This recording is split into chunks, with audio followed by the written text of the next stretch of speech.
अस्सलामु अलैकुम।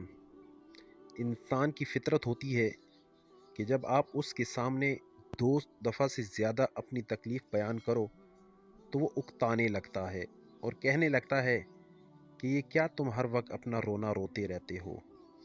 हम जिस तकलीफ़ में होते हैं, हम जिस अज़ियत से गुज़र रहे होते हैं, वो हम दूसरों को अल्फाज में कभी नहीं समझा पाते और ना ही दूसरा समझा पाता है।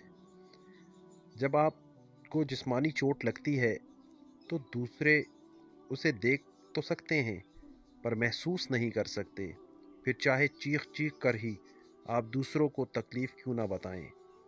इसी तरह जब आपकी रूह को चोट पहुंचती है तो दूसरा आपकी तकलीफ़ कभी नहीं समझ पाता और रूह की चोट चोट तो दिखाई भी नहीं देती। बस एक अल्लाह ही है जिसे तमाम चोटों का पता होता है, जिसे हर अज़ियत की खबर होती है, मगर फिर भी वो हमें इतने गौर से सुनता है और पलटकर ये भी नहीं कहता कि मैं तंग आया हूँ तुम्हारे रोज़ रोज़ रोने से, या मैं तंग आ गया हूँ तुम्हारी एक ही बात सुन सुन कर।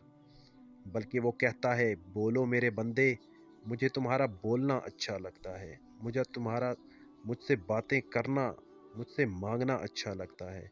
और फिर वो घंटों घंटों तक हमारी बातें सुनता है। इंसान तो उकता जाता है मगर वो रब ज़ुल जलाल हमसे कभी नहीं उकताता। और उम्मीदों के प्याले में भला अल्लाह के सिवा कौन कुछ डालता है। सुभान अल्लाह।